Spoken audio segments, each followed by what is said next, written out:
Hi friends, இந்த வீடியோவில் என்ன பார்க்க போகிறோம் அப்படின்னா, தற்கால தமிழ்நாட்டு வரலாறுலேருந்து பொருளாதார வளர்ச்சி. இன்றைய தமிழ்நாடு அப்படிங்கிற டாப்பிக்கில் நம்ம ஆட்சி முறை பார்த்தோம் போன வீடியோவில். அதோட கண்டினியூஷன் தான் இன்றைய தமிழ்நாட்டில் பொருளாதார வளர்ச்சி எப்படி இருக்குது அப்படிங்கிறத இந்த டாப்பிக்கில் பார்க்கலாம். நியூ எடிஷனில் என்னென்ன சேஞ்சஸ் இருக்குது அப்படிங்கிறதும் இந்த வீடியோவில் இருக்கும். ஸோ ஃபஸ்ட்டு வரலாற்று மரபு அப்படின்னு கொடுத்துருக்காங்க. ஸோ தமிழ்நாட்டுடைய பொருளாதார வளர்ச்சி அப்படிங்கிறது இப்போ இல்லை. ஸோ ஆதி காலத்துலேருந்தே மரபுலேருந்தே அது எப்படி இருந்தது அப்படின்றத நம்ம தெரிஞ்சுக்கலாம்.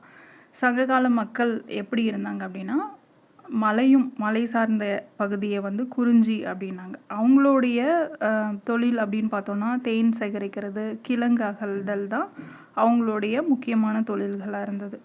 முல்லை நில மக்கள் அப்படின்னு பார்த்தோன்னா காடு சார்ந்த இடமும். அவங்களுடைய தொழில் அப்படின்னு பார்த்தோன்னா மாடு மேய்க்கிறது, புன்சை பயிரிடல், இதெல்லாம் முல்லை மக்களுடைய தொழில். மருதம் அப்படின்னா வயல் சார்ந்த நில மக்களுடைய வாழ்க்கை. அவங்களுடைய தொழில் வேளாண்மையை சார்ந்து தான் இருந்தது. அடுத்ததாக நெய்தல் நில மக்கள் அப்படின்னு எடுத்துட்டோன்னா கடல் சார்ந்த இடம். அவங்களுடைய தொழில் அப்படின்னு பார்த்தோன்னா மீன் பிடிக்கிறது. ஸோ அந்த மாதிரி சங்க காலத்தில் பொருளாதாரம் எதை பேஸ் பண்ணி இருந்தது அப்படின்னு பார்த்தோன்னா இயற்கை புவியியல், காலநிலை மாறுபாடு, இதன் அடிப்படையில் அமைஞ்சிருந்தது. சங்க தமிழர்களுடைய சமுதாய பொருளாதார பிரிவு பல்வேறு நிலக்கூறுகளின் சாதாரணமான சமுதாய பண்பாட்டு வாழ்க்கையாகிய புத்தக சுருக்கம், தமிழர் நாகரிகத்தை சுருக்கி காட்டும் சின்னஞ்சிறு உலகம் அப்படின்னு குறிப்பிடலாம் அப்படின்னு சொல்லியிருக்காங்க. இதில் ஒரு சிலர் இவங்க குறிப்பிட்டாங்க, இவங்க சொன்னாங்கன்னு இருக்கிறது எல்லாமே நியூ புக்கில் எடுத்திருப்பாங்க.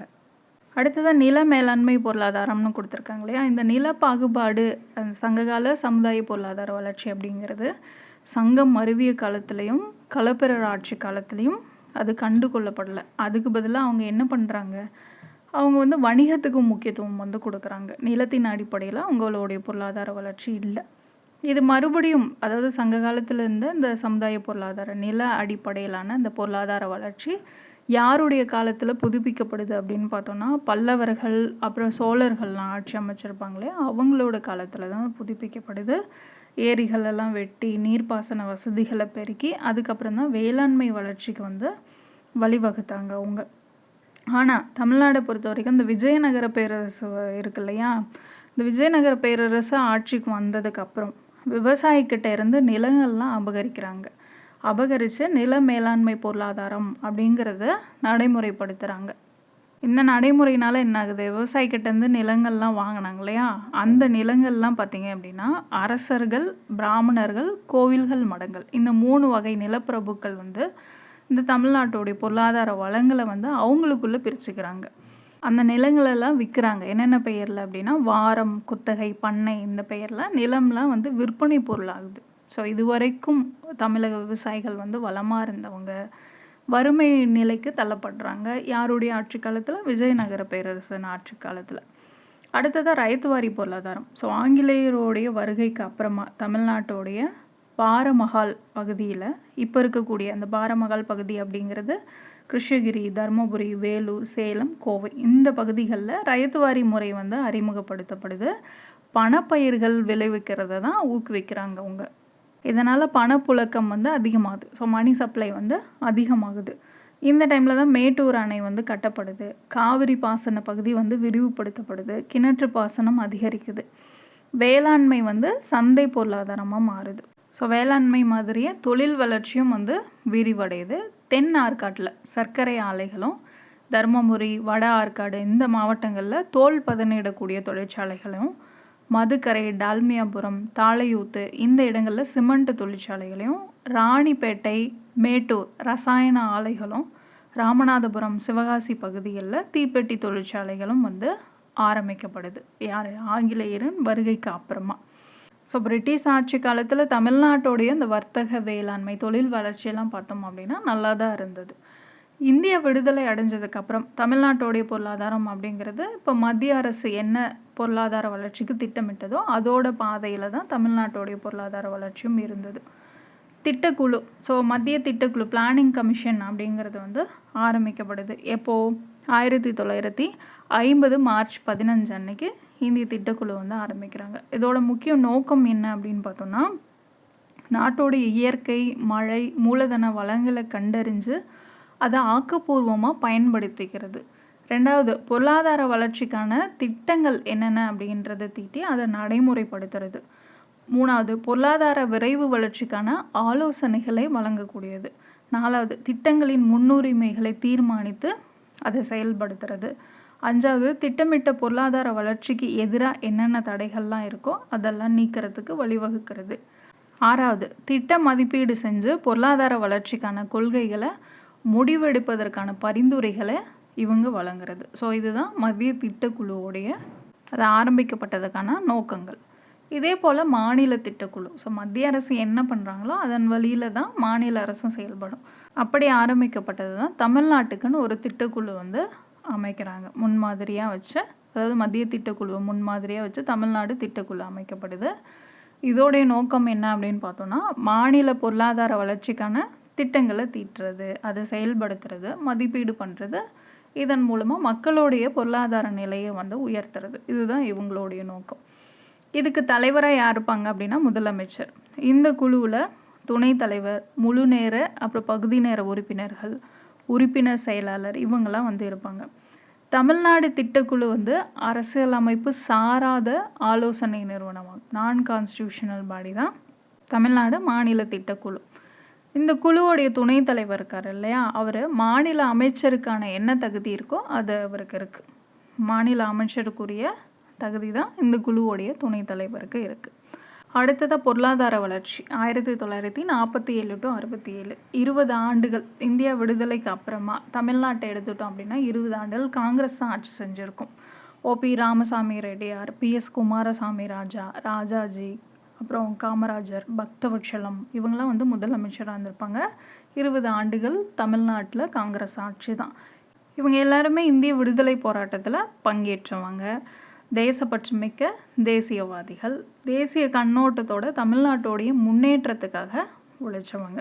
ஸோ இவங்கெல்லாம் இருக்கிற வரைக்கும் தமிழ்நாட்டோடைய பொருளாதாரம் நல்லா தான் இருந்தது அப்படின்றத சொல்லியிருக்காங்க. ஸோ அதாவது இந்திய பொருளாதாரத்தோடு கம்பேர் பண்ணும்போது தமிழ்நாட்டோடைய பொருளாதாரமும் ஈக்குவலாக இருந்தது. ஏன் அப்படின்னா மத்தியிலையும் சரி மாநிலத்திலையும் சரி ஒரே கட்சி தான் ஆட்சியில் இருக்காங்க. அங்கேயும் காங்கிரஸ் தான், இங்கேயும் காங்கிரஸ் தான். அதனால் மத்திய அரசு கொண்டு வரக்கூடிய திட்டங்கள் மாநிலத்திலையும் செயல்படுத்துகிறாங்க. மாநில அரசும் மத்திய அரசோடு ஒத்துழைச்சு முழு ஆதரவோடு அந்த திட்டமிட்ட பொருளாதார வளர்ச்சியில் பங்கேற்கிறாங்க. இதனால தான் அந்த பொருளாதார வளர்ச்சி நல்லா இருந்தது அப்படின்னு சொல்கிறாங்க.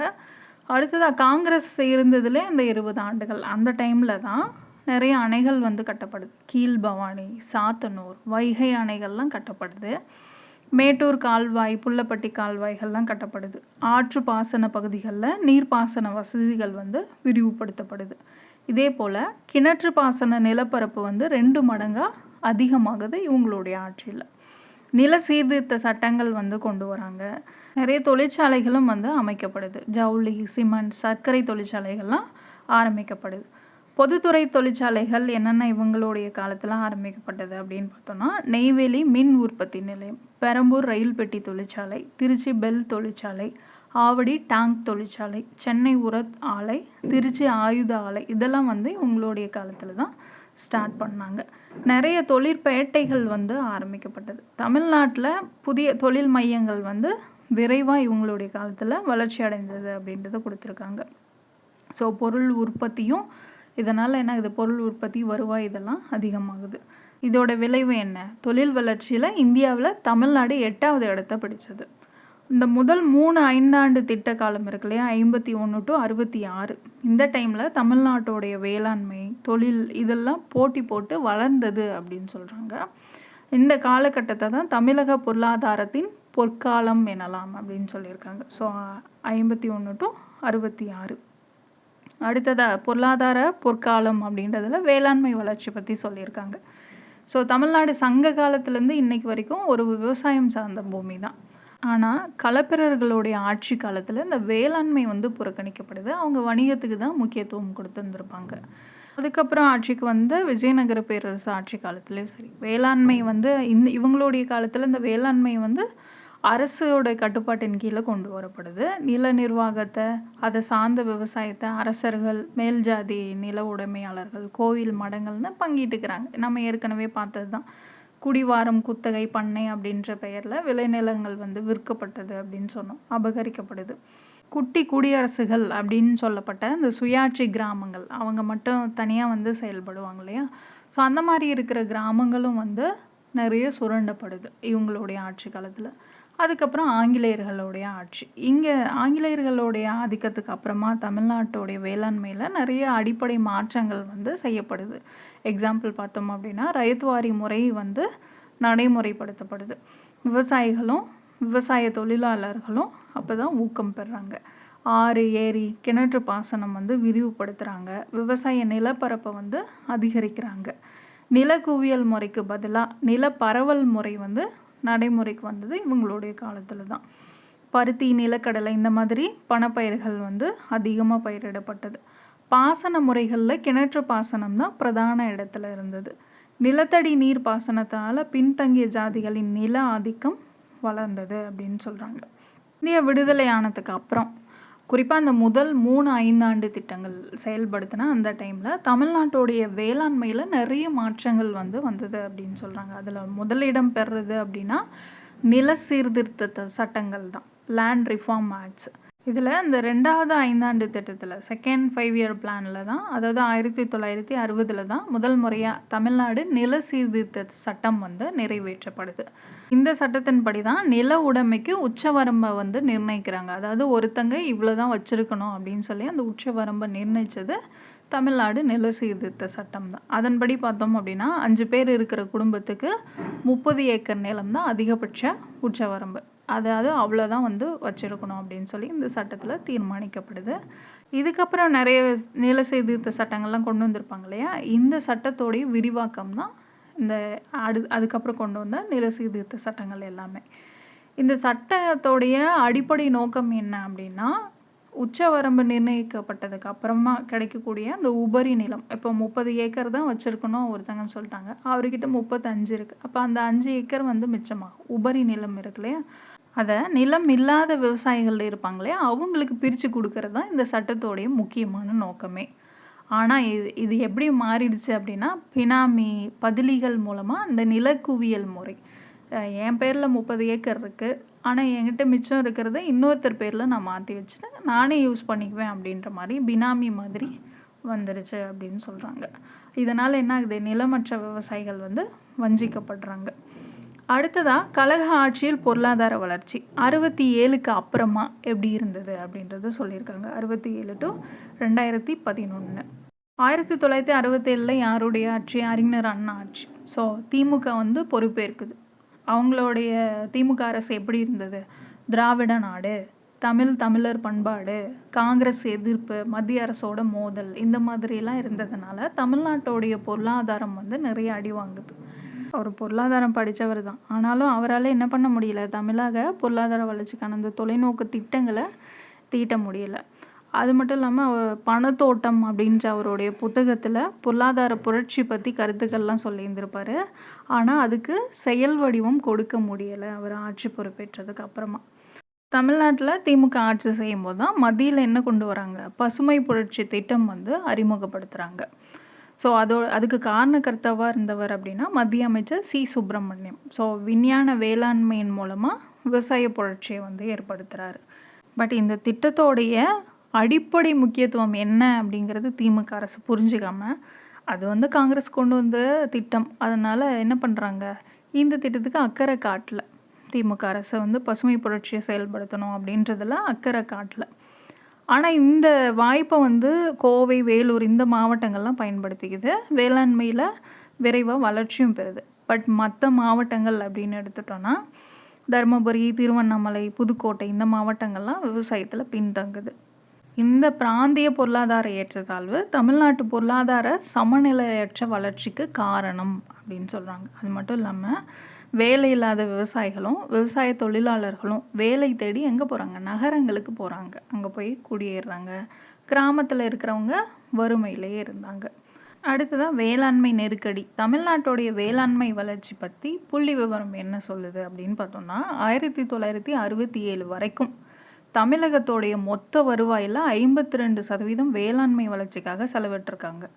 ஆனால் திராவிட கட்சிகள் மாறி மாறி ஆட்சிக்கு வந்ததுக்கப்புறம், அதாவது 67க்கு அப்புறம் படிப்படியாக அது கம்மியாகி 1970 டு 71 41.7%, 75 டு 76 34.3%, 81 டு 82 29% குறைஞ்சிருச்சு. ஸோ அதாவது 67 வரைக்கும் 52% வேளாண்மைக்குன்னு செலவிட்டவங்க 81 டு 82 காலகட்டத்தில் 29% தான் செலவிட்டு இருந்திருக்காங்க. இந்த புள்ளி விவரங்கள்லாம் எதை காட்டுது? தமிழக வேளாண்மையோடைய தேக்க நிலையை வந்து காட்டுது. இதுவே என்னதான் வந்து மொத்த வருவாயில் விவசாயத்துக்கான பங்கு குறைஞ்சாலும் கூட அந்த விவசாயத்தை நம்பி இருப்பாங்க இல்லையா, அவங்களுடைய பங்கு வந்து குறையல. ஸோ அவங்க வந்து அப்படியே தான் இருக்காங்க.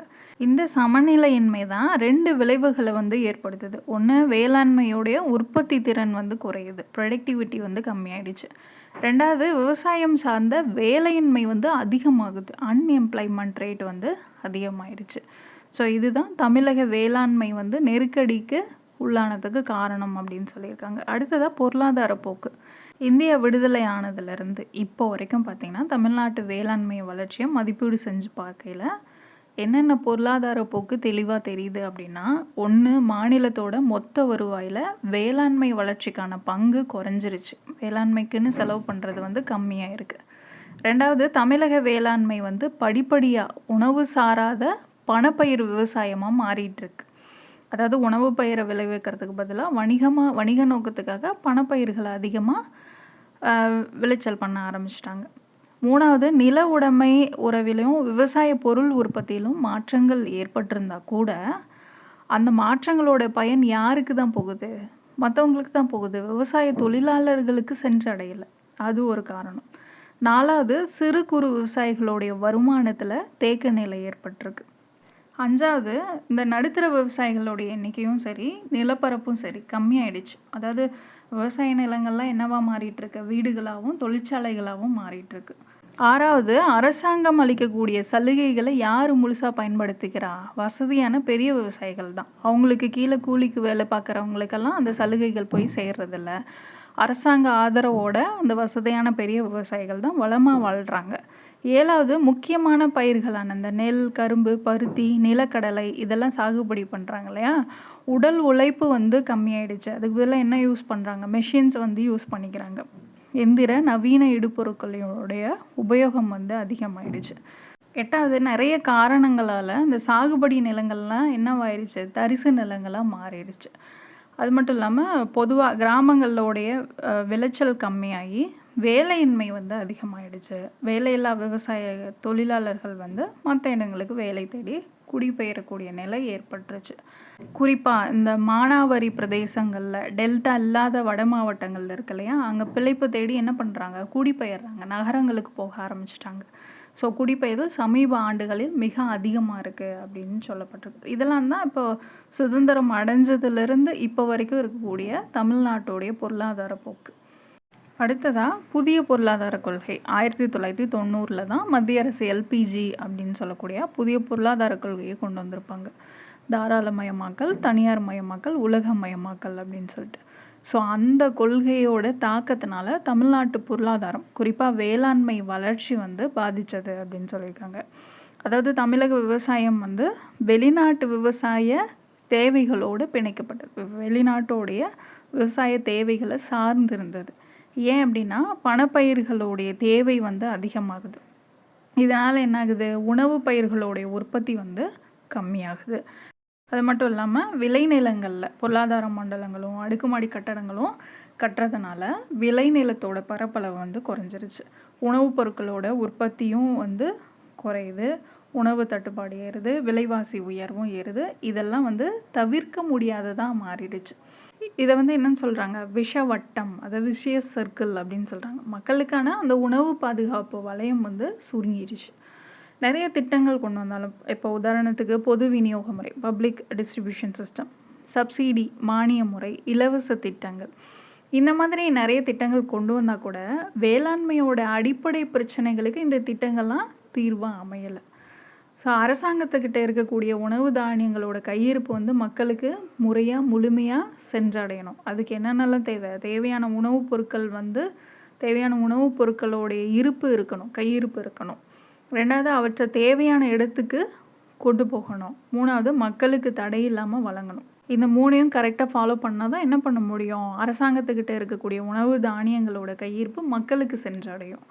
இப்போ தமிழ்நாட்ட இருக்கக்கூடிய சூழ்நிலை அப்படின்னு எடுத்துட்டோம்னா, குறைஞ்ச விளை நிலத்துல நீரை சிக்கனப்படுத்தி அதிகபட்ச உற்பத்தி ஏற்றதுனால மட்டும் தான் மக்களுக்கு உண்மையான உணவு பாதுகாப்பை வழங்க முடியும் அப்படின்னு சொல்லியிருக்காங்க. அடுத்ததா தொழில் வளர்ச்சி. காங்கிரஸ் ஆட்சியின் கீழ் இந்திய விடுதலை ஆனதுக்கப்புறம் பின்தங்கியிருந்த இந்த நிலமானிய பொருளாதாரத்தை வந்து முற்போக்கு தொழில்மய பொருளாதாரமாக மாற்றத்துக்கான முயற்சி வந்து மேற்கொண்டாங்க. ஸோ நவீனமயமாக்கல் மூலமாக இந்தியாவை தொழில்மயமான நாடாக மாற்றணும் அப்படின்ற எண்ணத்தோடு தான் இந்த பொருளாதாரம் வந்து திட்டமிட்டாங்க. இதுக்காகவே நிறைய தொழில் கொள்கையெல்லாம் அறிவிச்சிருப்பாங்க. 1948 தான் முதல் தொழில் கொள்கை வந்து அறிவிக்கப்படுது. அதுக்கப்புறம் 51 தொழில்கள் வளர்ச்சி மற்றும் ஒழுங்குபடுத்தல் சட்டம் வந்து நிறைவேற்றாங்க. அதுக்கப்புறம் 56 முற்போக்கான 2வது தொழிற்கொள்கை வந்து நடைமுறைப்படுத்தப்படுது. 48 முதல் தொழிற்கொள்கை, 2வது தொழிற்கொள்கை வந்து 1956 நடைமுறைப்படுத்துகிறாங்க. அதுக்கப்புறம் MRTP ஆக்ட் 1969 ஏகபோக வர்த்தக தடை சட்டம் வந்து கொண்டு வரப்படுது. மத்தியிலையும் மாநிலத்திலையும் ஒரே கட்சியோட ஆட்சி அப்படிங்கிறதுனால 3 ஐந்தாண்டு திட்டங்களுடைய முதல் 3 ஐந்தாண்டு திட்டங்களுடைய பயன்கள் எல்லாமே தமிழ்நாட்டுக்கு ஃபுல்லாக கிடைச்சிது. அதனாலே என்ன ஆகுது, தொழில் வளர்ச்சியில் நல்லாவே வளர்ந்தது. பஞ்சாபுக்கு அடுத்த இடத்துல தொழில் வளர்ச்சியில் தமிழ்நாடு இருந்தது. அதாவது சுதந்திரம் அடையும் போது தமிழ்நாடு 14வது இடத்துல இருந்தது தொழில் வளர்ச்சியில். பட் இந்த காங்கிரஸோடைய ஆட்சிக்கு அப்புறமா பார்த்தீங்க அப்படின்னா தமிழ்நாடு 4வது இடத்துல இருந்தது. இவங்களுடைய ஆட்சியில் அந்த 20 ஆண்டு கால ஆட்சியில் என்னென்ன தொழில் நிறுவனங்கள்லாம் அமைக்கப்பட்டது அப்படிங்கிறத பாருங்கள். 1955 பெரம்பூரில் ரயில் பெட்டி தொழிற்சாலை, 56 நெய்வேலியில் நெய்வேலி லிக்னைட் கழகம், 60லேயே பார்த்தீங்க அப்படின்னா 4 தொழில் நிறுவனங்கள் வந்து ஆரம்பிக்கப்படுது. ஒன்று சென்னையில் இந்துஸ்தான் டெலிபிரிண்டர்ஸ், உதகமண்டலத்தில் இந்துஸ்தான் ஃபோட்டோ ஃபிலிம்ஸ், அதுக்கப்புறம் திருச்சியில் இருக்கக்கூடிய பெல்லு, திருச்சியிலேயே துப்பாக்கி தொழிற்சாலை, இதெல்லாம் பார்த்திங்கன்னா 1960லேயே அமைக்கப்படுது. அதுக்கப்புறம் 1961 ஆவடியில் கனரக வாகன தொழிற்சாலையும், 65 சென்னையில் சென்னை எண்ணெய் சுத்திகரிப்பு ஆலையும், 1966 சென்னை உர தொழிற்சாலையும் அமைக்கப்படுது. இது எல்லாமே பார்த்திங்க அப்படின்னா தமிழ்நாட்டில் காங்கிரஸ் ஆட்சி காலத்தில் ஆரம்பிக்கப்பட்ட மத்திய அரசோடைய தொழில் நிறுவனங்கள். இது எல்லாமே வந்து கனரக தொழிற்சாலைகள். அது மட்டும் இல்லாமல் மத்திய தோல் ஆராய்ச்சி நிறுவனம் சென்னையிலேயே காசநோய் ஆராய்ச்சி நிலையம், அதுக்கப்புறம் மத்திய கடல்சார் உயிரினங்கள் ஆராய்ச்சி நிறுவனம், மத்திய ஆராய்ச்சி கூடம், இதெல்லாம் சென்னையில் அமைக்கப்படுது. கோவையில் காடு ஆராய்ச்சி நிறுவனமும் தென்னிந்திய டெக்ஸ்டைல் ஆராய்ச்சி கூட்டமைப்பும் அமைக்கப்படுது. மத்திய கடல்சார் உயிரினங்கள் வளர்ப்பு நிலையம், மத்திய மின் வேதியியல் ஆராய்ச்சி நிறுவனம் காரைக்குடியிலையும் அமைக்கப்படுது. இது எல்லாமே வந்து மத்திய அரசோடைய ஆராய்ச்சி அமைப்புகள். கனரக தொழிற்சாலைகளும் அமைக்கப்படுது, ஆராய்ச்சி அமைப்புகளும் இவங்களுடைய ஆட்சி காலத்தில் அமைக்கப்படுது. அடுத்ததாக கழக ஆட்சியின் கீழே தமிழ்நாடு எப்படி அப்படின்னு பார்க்குறோம். தொழில் வளர்ச்சியில் எப்படி அப்படின்னு பார்க்குறோம். 67 ஆட்சிக்கு திமுக வருது. அவங்களோட முன்னுரிமை என்ன? சமூக நீதி, தனி திராவிட நாடு, மாநில சுயாட்சி, மக்கள் நலத்திட்டம், தமிழ் வளர்ச்சி, இதன் பக்கம் திரும்புது. ஸோ தொழில் வளர்ச்சியை அவங்க கண்டுக்கல. திமுகவுடைய காங்கிரஸ் எதிர்ப்பு இருக்கு இல்லையா, அது எங்கே போய் முடியுது அப்படின்னு பார்த்தோன்னா, அவங்க கொண்டு வந்த அந்த 5 ஆண்டு திட்டங்கள் எதையுமே தமிழ்நாடு பயன்படுத்திக்கல. உதாரணத்துக்கு பார்த்தோம் அப்படின்னா, அறிஞர் அண்ணா என்ன சொல்லிட்டு இருந்திருப்பாரு, வடக்கு வாழ்கிறது தெற்கு தேய்கிறது அப்படின்னே சொல்லிட்டு இருந்திருப்பார். ஸோ அந்த மனநிலையிலேருந்து அவர் மாறவே இல்லை. ஏன்னா 5 ஆண்டு திட்ட காலத்தில் எதுவுமே வந்து பெரிய தொழிற்சாலைகள் தமிழகத்தில் தொடங்கப்படலை. மத்திய அரசோடைய 2000 கோடி வரவு செலவு திட்டத்தில் குறிப்பிட்டு சொல்கிற அளவுக்கு தெற்கில் அவங்க எதுவுமே பண்ணலை அப்படின்னு குறை சொல்லிகிட்டே இருந்திருப்பார். ஸோ அண்ணாவுக்கு அப்புறமா வந்த திராவிட கட்சிகளுடைய முதலமைச்சர்களும் அண்ணாவுடைய பொருளாதார கொள்கையவே வந்து ஃபாலோ பண்ணுறாங்க. அதனால் தமிழகத்தில் என்ன ஆகுது, தொழில் தேக்கம் ஏற்படுது. அப்போ திராவிட கட்சிகளோட ஆட்சியில் எதுவுமே அமைக்கப்படலையா அப்படின்னா, ரொம்ப முக்கியமானது அப்படின்னு பார்த்தோன்னா 1977 சேலமில் ஸ்டீல் பிளான்ட் ஆரம்பித்தாங்க. ஸோ அதை தவிர பெரிய தொழிற்சாலைகள் அப்படின்னு குறிப்பிட்டு சொல்கிற அளவுக்கு எதுவும் வந்து ஆரம்பிக்கப்படலை. ஆனாலும் தமிழ்நாடு சிறு தொழில் மேம்பாட்டு கழகம் சிட்கோ 1970, அப்புறம் சிப்காட் 1971 தமிழ்நாடு அபிவிருத்தி கழகம், அப்புறம் 1975 தமிழ்நாடு உப்பு நிறுவனம், 76ல் தமிழ்நாடு சிமெண்ட் கார்ப்பரேஷன், 1978ல் தமிழ்நாடு கனிம நிறுவனம், 1978ல் தமிழ்நாடு மேக்னசைட் நிறுவனம், 1992ல் தமிழ்நாடு தொழில் கட்டமைப்பு வளர்ச்சி நிறுவனம். இது எல்லாமே திராவிட கட்சிகளோட ஆட்சி காலத்தில் அமைக்கப்பட்ட நிறுவனங்கள் தான். இதன் மூலமாக மத்திய சிறு குறு தொழிற்சாலைகள் வந்து ஊக்குவிக்கப்பட்டது. ஸோ என்னென்ன அப்படிங்கிறது ஞாபகம் வச்சுக்கோங்க. இயர் ரொம்ப முக்கியம். இங்கிலீஷ் எக்ஸ்பேன்ஷனும் ஒரு டைம் பார்த்துக்கோங்க. ஸோ இந்த நிறுவனங்கள்லாம் ஏற்கனவே தமிழ்நாட்டில் இருந்த தமிழ்நாடு தொழில் முதலீட்டு கழகம் 1949, அப்புறம் 1961 ஆரம்பித்த தமிழ்நாடு செராமிக்ஸ் நிறுவனம், அப்புறம் 65 ஆரம்பித்த தமிழ்நாடு தொழில் வளர்ச்சி கழகம் டிட்கோ, 65 ஆரம்பித்த தமிழ்நாடு சிறுதொழில் வளர்ச்சி நிறுவனம். இந்த அமைப்புகள்லாம் முன்மாதிரியாக வச்சு தான் மேலே சொன்னோம் இல்லையா, அந்த நிறுவனங்கள்லாம் ஆரம்பிக்கப்பட்டது. ஸோ திராவிட இயக்கம் முன்னெடுத்து செல்வதற்கான பெரிய பொருளாதார தத்துவமோ திட்டமோ அதுக்கிட்ட எதுவும் இல்லை அப்படின்னு யார் சொல்கிறா? இலங்கை பேராசிரியரான கார்த்திகேசு சிவதம்பி. அடுத்ததாக புதிய பொருளாதார கொள்கை, அதோட பயன் என்னன்னு கொடுத்துருக்காங்க. முன்ன என்ன பார்த்தோம் அப்படின்னா, இந்த புதிய பொருளாதார கொள்கை கொண்டு வந்ததுனால தமிழ்நாட்டோடைய பொருளாதாரம் முக்கியமாக வேளாண்மை வந்து பாதித்தது அப்படின்னு கொடுத்துருந்தாங்க. ஆனால் இதில் என்ன சொல்லியிருக்காங்க, 90களில் மத்திய அரசாங்கம் அறிமுகப்படுத்தின புதிய பொருளாதார கொள்கை தமிழ்நாட்டோடைய பொருளாதார வளர்ச்சியில் வியத்தகு மாற்றத்தை ஏற்படுத்தியது அப்படின்னு சொல்லியிருக்காங்க. அதுக்கு என்ன காரணம் அப்படின்னு பார்த்தோன்னா, தமிழ்நாட்டில் ஆட்சி செஞ்ச திமுக அரசு வந்து மத்திய அரசோட இணக்கமான தொடர்பை ஏற்படுத்திக்கிட்டது தான். ஐக்கிய முற்போக்கு கூட்டணி, அந்த கூட்டணி கூட அவங்கள வந்து கூட்டணி வச்சுருந்தாங்க. ஆட்சியில் 2004ஆம் ஆண்டுலேருந்து பங்கேற்கிறது தான் தமிழ்நாட்டுடைய பொருளாதாரம் வளர்ச்சி ஏற்பட காரணம் அப்படின்னு சொல்கிறாங்க. இன்றைக்கி இருக்கக்கூடிய தமிழ்நாடு இந்த எல்பிஜி மாடலை தான் வந்து ஃபாலோ பண்ணுறாங்க அப்படின்னு சொல்லப்பட்டிருக்கு. நிறைய சலுகைகள்லாம் அறிவிக்கப்பட்டு புதிய தொழில்கள்லாம் ஊக்குவிக்கப்படுது. முதலீட்டு வசதி, உள்கட்டுமான வசதி, ஏற்றுமதி ஊக்குவிப்பு, வங்கி வசதி, திறமையான பயிற்சி பெற்ற அதிகாரிகளும் அலுவலர்களும் இருக்கிறதுனால தான் வெளிநாட்டில் இருக்கக்கூடிய தொழில் நிறுவனங்கள் வந்து தமிழ்நாட்டில் இன்வெஸ்ட் பண்ணணும் அப்படின்னு ஆர்வம் காட்டுறாங்க. எடுத்துக்காட்டாக பார்த்தோம் அப்படின்னா, திருநெல்வேலிக்கு பக்கத்தில் இருக்கக்கூடிய நாங்குநேரியில் ஆரம்பிக்கப்பட்ட சிறப்பு பொருளாதார மண்டலமான தொழில்நுட்ப பூங்கா, சென்னை தரமணியில் உருவாக்கப்பட்ட டைடல் பார்க்கு, ஜெயங்கொண்ட சோழபுரத்தில் அனல் மின் நிலையம் ஆரம்பித்தாங்க. அதுக்கப்புறம் ஸ்ரீபெரும்புதூர் மறைமலை நகரில் ஆரம்பிக்கப்பட்ட கார் தொழிற்சாலைகள், அப்புறம் தகவல் தொழில்நுட்ப அமைப்புகள் அப்படின்னு சொல்லி தமிழ்நாட்டுடைய பொருளாதாரம் வந்து வேறு லெவலுக்கு போயிட்டுருக்கு அப்படின்றாங்க.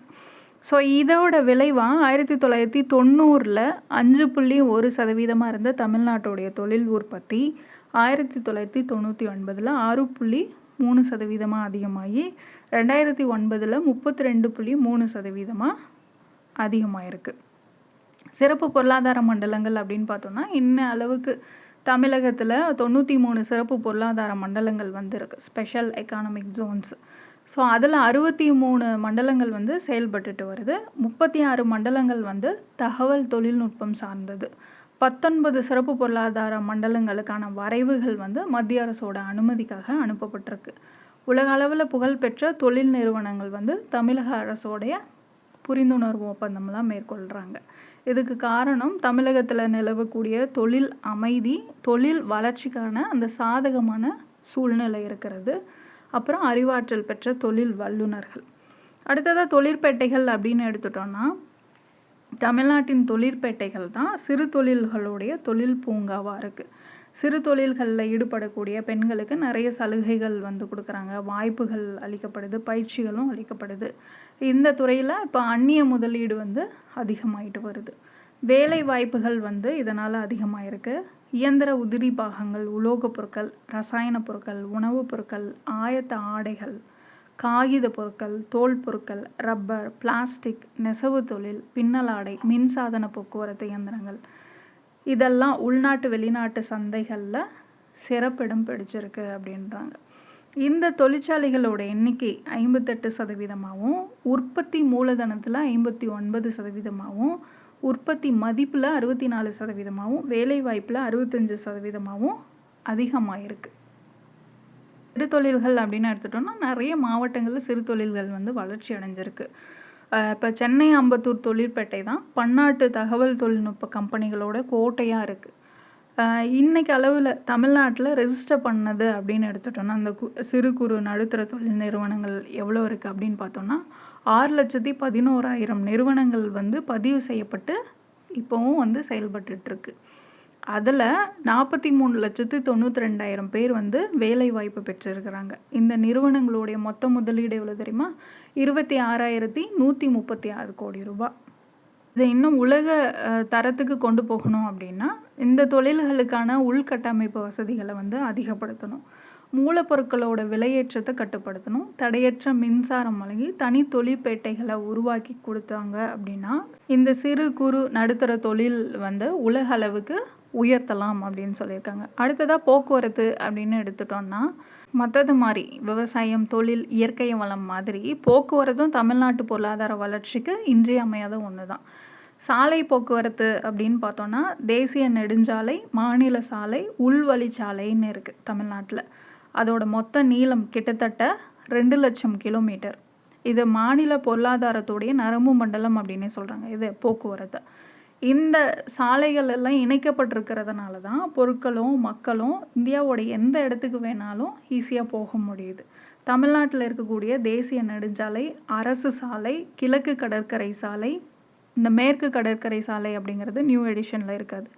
சென்னை புறவழி சாலை, தனியார் துறை முதலீட்டு சாலைகள், பாலங்கள், கிராம சாலைகள் இது எல்லாமே மாநில பொருளாதார வளர்ச்சிக்கு பெருந்துணையாக இருக்குது.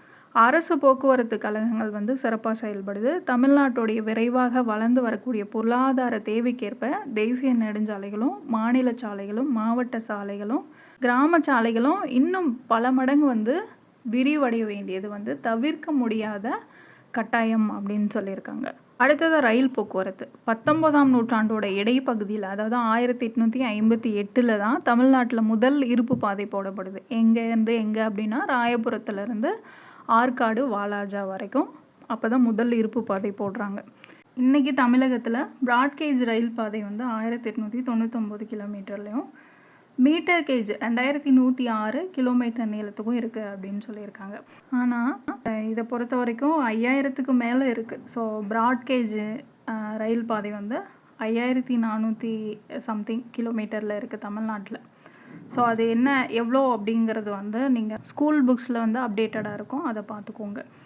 இது என்னது இந்த மீட்டர் கேஜ் பிராட்கேஜ் அப்படின்னா? மீட்டர் கேஜ் அப்படின்னா 2 தண்டவாளங்களுக்கு இடையில் இருக்கக்கூடிய இடைவெளி வந்து 1 மீட்டர் அளவுக்கு இருந்தது அப்படின்னா அதை வந்து மீட்டர் கேஜ் அப்படின்னு சொல்லுவோம். அதை விட அகலமாக இருந்தது அப்படின்னா பிராட்கேஜ், அகலப்பாதை அப்படின்னு சொல்லுவாங்க. 532 ரயில் நிலையங்கள் வந்து செயல்பட்டுருக்கு. தெற்கு ரயில்வே மண்டலத்தோட தலைமையகம் எது எங்கே இருக்குது? சென்னையில் இருக்குது. ஸோ தமிழ்நாட்டுடைய 2 பெரும் ரயில்வே நிலையங்கள் அப்படின்னு பார்த்தோம்னா சென்னை சென்ட்ரலும் சென்னை எழும்பூரும். அது சர்வதேச தரத்துக்கு தரம் உயர்த்தப்பட்டிருக்கு. ஸோ நிறைய புறநகர் ரயில்கள் சென்னையோட பிரதான பகுதிகளை இணைக்கிற வகையில் இருக்குது. பறக்கும் ரயில், சென்னை மெட்ரோ ரயில் போக்குவரத்துலாம் சென்னை மாநகர மக்களுக்கு வந்து உதவியாக இருக்குதுன்னு சொல்லியிருக்காங்க. அது மட்டும் இல்லாமல் இந்த ரயில் போக்குவரத்து தமிழ்நாட்டை இந்தியாவோட பல பகுதிகளுக்கும் வந்து இணைக்குது. ஸோ ரயில் போக்குவரத்தும் பொருளாதார வளர்ச்சியில் முக்கிய பங்கு வகிக்குது. அடுத்ததாக நீர்வழி போக்குவரத்து அப்படின்னு பார்த்தோன்னா ஆங்கிலேயர்களுடைய ஆட்சி காலத்தில் பக்கிங்ஹாம் கால்வாயும் கூவ நதியும் தான் பிரதான நீர்வழி போக்குவரத்து தடங்களாக இருந்தது. சென்னை ராஜதானியோட ஆளுநராக பக்கிங்ஹாம் இருந்தார் இல்லையா, அவருடைய பெயரில் உருவாக்கப்பட்ட இந்த கால்வாய் பார்த்திங்கன்னா சோழமண்டல கரைக்கு இணையாக தமிழ்நாட்டுடைய மரக்காணத்திலிருந்து ஆந்திராவுடைய பெந்தகஞ்சம் வரைக்கும் நீண்டு இருந்தது. அதே மாதிரி கூவ நதியும் தமிழ்நாட்டுக்கும் ஆந்திராவுக்கும் இடையில் பண்ட பரிமாற்றத்துக்கு வந்து பயன்படுத்தினாங்க. இந்த 2 நீர்வழி போக்குவரத்து தடங்களும் கழிவுநீர் கால்வாய்களாக இப்போ மாறி இருக்கு. 1867 அமைக்கப்பட்ட வேதாரண்யம் கால்வாய் இன்றைக்கும் படகு போக்குவரத்துக்கு வந்து பயன்பட்டு தான் இருக்குது. அடுத்ததாக கடல் வழி போக்குவரத்து அப்படின்னு பார்த்தோன்னா நம்ம பண்டைய தமிழர்கள் காலத்திலேருந்தே இந்த கடல் வழி போக்குவரத்தை வந்து பயன்படுத்துகிறாங்க. மற்ற நாடுகளோட பொருளாதார கலாச்சார தொடர்பு கொள்ள காரணமாக இருக்கிறது அப்படின்னு பார்த்தோம்னா கடல் வழி போக்குவரத்து தான். இந்தியாவுடைய பெரிய 2வது துறைமுகமான சென்னை துறைமுகம் தென்னிந்தியாவுடைய பொருளாதார கலாச்சார நுழைவாயிலாக இருக்குது.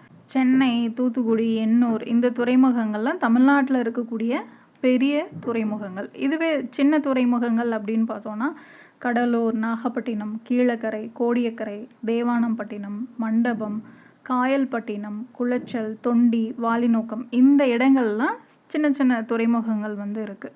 இந்த துறைமுகங்கள்லாம் பொருட்களை ஏற்றுமதி செய்கிறதுக்கு, உள்நாட்டு சரக்கு போக்குவரத்தை வந்து வேகப்படுத்துறது, துரிதப்படுத்துறதுக்கு, உலக சந்தையோட தொடர்பு கொள்ள இந்த துறைமுகங்கள் வந்து பயன்படுது. அடுத்ததாக வான்வழி போக்குவரத்து அப்படின்னு பார்த்தோன்னா, சென்னையில் இருக்கக்கூடிய அறிஞர் அண்ணா பன்னாட்டு விமான நிலையம் தென்னிந்தியாவுடைய பிரதான வான்வழி நுழைவாயிலாக இருக்குது. அதே மாதிரி காமராஜர் விமான நிலையமும் முக்கியமான உள்நாட்டு விமான நிலையமாக பயன்படுது.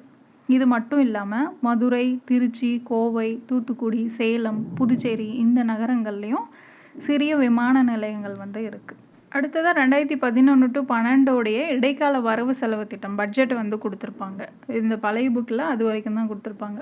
நியூ எடிஷனில் பார்த்தீங்க அப்படின்னா இந்த 2025 பட்ஜெட் வந்து கொடுத்துருப்பாங்க. அதை அடுத்த வீடியோவில் பார்க்கலாம். தேங்க்யூ.